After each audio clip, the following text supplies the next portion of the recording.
Hi there. I am in my backyard garden. I'm reading from the Bible.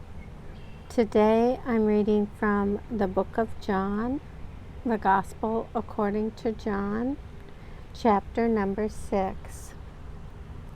In chapter 6, it starts out by talking about feeding the 5,000. And then it talks about Jesus walks on the water, and then about the bread from heaven. And it finishes up, chapter 6 finishes up by talking about the words of eternal life. But before I get started, I do want to talk just a little bit about what you see in the video today. Today I am showing you kind of a close-up of the raised garden bed. It is so densely planted. There's so many plants in this garden bed. So kind of behind the Roadrunner ornament, you can see tomatoes and some green peas, and that might be about it. There are some other things in there. Maybe we can see some squash flowers as well. And not squash, cucumber. We can see some cucumber flowers. Or cucumber leaves. Maybe some flowers are there. I don't know. If I go up a little higher, see, it goes up to the trellis. And those are the cucumbers growing up the trellis, way up the trellis. The beans are on this side, and there's the cucumber. I'm going to go back down because the light is a little bit better if I'm not pointing the camera straight up. We'll just go visit the Roadrunner a little more. Okay, enough about the garden. Back to Bible reading.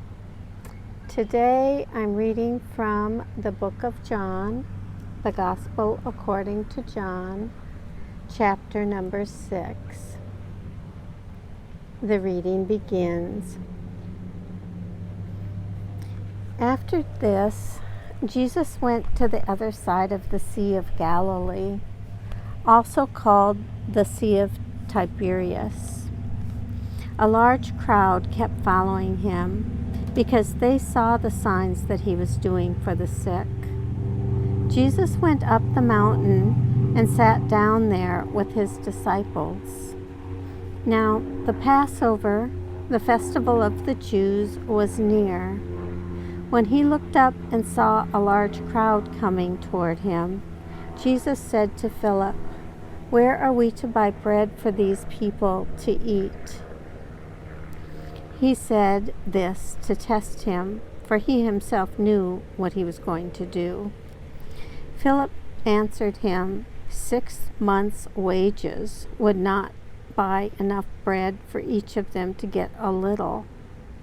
One of his disciples, Andrew, Simon Peter's brother, said to him, "There is a boy here who has 5 barley loaves and 2 fish. But what are they among so many people?" Jesus said, "Make the people sit down." Now there was a great deal of grass in the place, so they sat down, about 5,000 in all. Then Jesus took the loaves, and when he had given thanks, he distributed them to those who were seated. So also the fish, as much as they wanted. When they were satisfied, he told his disciples, "Gather up the fragments left over, so that nothing may be lost." So they gathered them up, and from the fragments of the 5 barley loaves, left by those who had eaten, they filled 12 baskets. When the people saw the sign that he had done, they began to say, "This is indeed the prophet who is to come into the world." When Jesus realized that they were about to come and take him by force to make him king, he withdrew again to the mountain by himself. When evening came, his disciples went down to the sea, got into a boat, and started across the sea to Capernaum. It was now dark, and Jesus had not yet come to them. The sea became rough because a strong wind was blowing. When they had rowed about 3 or 4 miles, they saw Jesus walking on the sea and coming near the boat, and they were terrified. But he said to them, "It is I, do not be afraid." Then they wanted to take him into the boat, and immediately the boat reached the land toward which they were going. The next day, the crowd that had stayed on the other side of the sea saw that there had been only one boat there. They also saw that Jesus had not got into the boat with his disciples, but that his disciples had gone away alone. Then some boats from Tiberias came near the place where they had eaten the bread after the Lord had given thanks. So when the crowd saw that neither Jesus nor his disciples were there, they themselves got into the boats and went to Capernaum, looking for Jesus. When they found him on the other side of the sea, they said to him, "Rabbi, when did you come here?" Jesus answered them, "Very truly, I tell you, you are looking for me not because you saw signs, but because you ate your fill with the loaves. Do not work for the food that perishes, but for the food that endures for eternal life, which the Son of Man will give you. For it is on him that God the Father has set his seal." Then they said to him, "What must we do to perform the works of God?" Jesus answered them, "This is the work of God, that you believe in him whom he has sent." So they said to him, "What sign are you going to give us then, so that we may see it and believe you? What work are you performing? Our ancestors ate the manna in the wilderness, as it is written, 'He gave them bread from heaven to eat.'"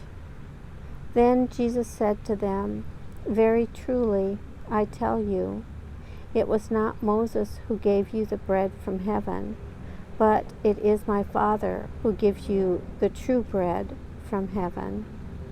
For the bread of God is that which comes down from heaven and gives life to the world." They said to him, "Sir, give us this bread always." Jesus said to them, "I am the bread of life. Whoever comes to me will never be hungry, and whoever believes in me will never be thirsty. But I said to you that you have seen me, and yet you do not believe. Everything that the Father gives me will come to me, and anyone who comes to me I will never drive away. For I have come down from heaven, not to do my own will, but the will of him who sent me. And this is the will of him who sent me, that I should lose nothing of all that he has given me, but raise it up on the last day. This indeed the will of my Father, that all who see the Son and believe in him may have eternal life, and I will raise them up on the last day." Then the Jews began to complain about him because he said, "I am the bread that came down from heaven." They were saying, "Is not this Jesus, the son of Joseph, whose father and mother we know? How can he now say, 'I have come down from heaven'?" Jesus answered them, "Do not complain among yourselves. No one can come to me unless drawn by the Father who sent me, and I will raise that person up on the last day. It is written in the prophets, and they shall all be taught by God. Everyone who has heard and learned from the Father comes to me. Not that anyone has seen the Father except the one who is from God. He has seen the Father. Very truly, I tell you, whoever believes has eternal life. I am the bread of life. Your ancestors ate the manna in the wilderness, and they died. This is the bread that comes down from heaven, so that one may eat of it and not die. I am the living bread that came down from heaven. Whoever eats of this bread will live forever, and the bread that I will give for the life of the world is my flesh. The Jews then disputed among themselves, saying, "How can this man give us his flesh to eat?" So Jesus said to them, "Very truly I tell you, unless you eat the flesh of the Son of Man and drink his blood, you have no life in you. Those who eat my flesh and drink my blood have eternal life, and I will raise them up on the last day. For my flesh is true food, and my blood is true drink. Those who eat my flesh and drink my blood abide in me, and I in them. Just as the living Father sent me, and I live because of the Father, so whoever eats me will live because of me.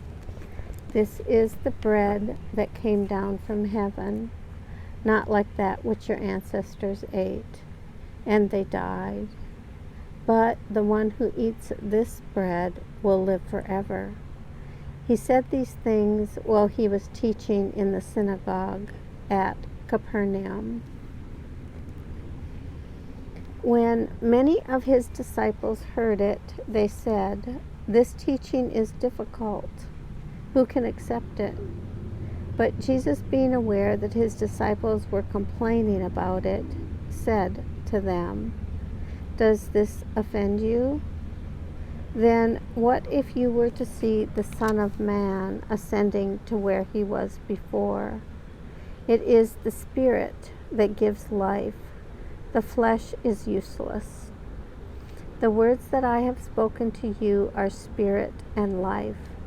But among you there are some who do not believe." For Jesus knew from the first who were the ones that did not believe, and who was the one that would betray him.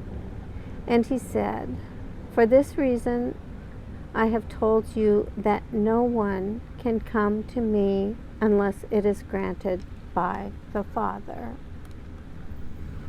Because of this, many of his disciples turned back and no longer went about with him. So Jesus asked the 12, "Do you also wish to go away?" Simon Peter answered him, "Lord, to whom can we go? You have the words of eternal life. We have come to believe and know that you are the Holy One of God." Jesus answered them, "Did I not choose you, the 12? Yet one of you is a devil." He was speaking of Judas, son of Simon Iscariot. For he, though one of the 12, was going to betray him. Here ends the reading of chapter 6, the book of John, the Gospel according to John.